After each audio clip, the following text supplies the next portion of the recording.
Right, okay, this is an eagle on hole number 3, Pro Division.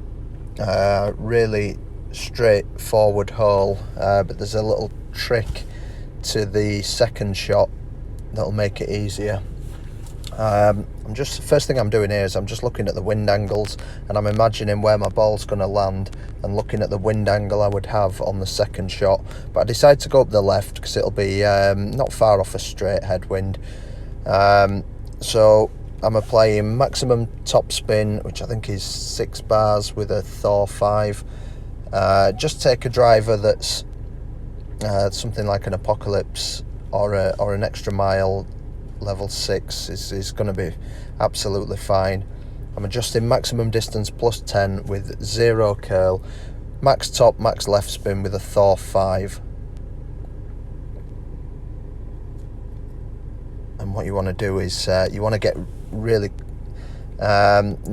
quite close to the end of this fairway. You don't want to get right to the end. There's no point risking getting right to the end, because you want to leave yourself a minimum long iron for the rough bump. But as I mentioned before, there is a little trick to this. So what I'm going to do is I'm just going to scope out whereabouts I am on the scale, and I believe I'm about maybe 25% I'm going to be adjusting to. So I'm going to set 25% on notebook and plus 10%. Now what you'll notice is this is sloped, this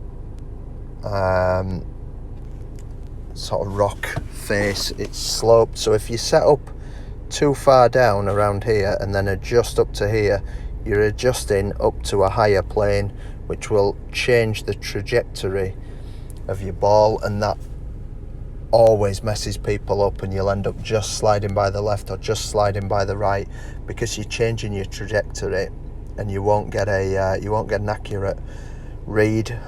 So if you watch what I'm going to do, I'm going to set up very close to the end of the rough.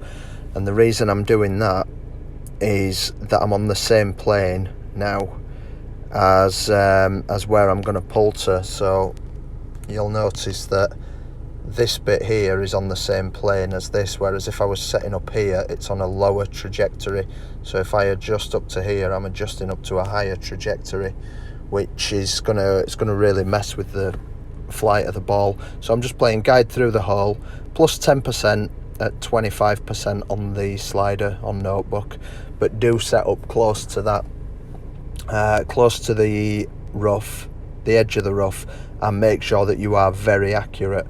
So use the notebook slider, use my drive as a reference. You can see the bounce was close, but if you are accurate with your adjustments, there's no way you're going to miss that rough. Okay, so that's hole number 3, Pro Division.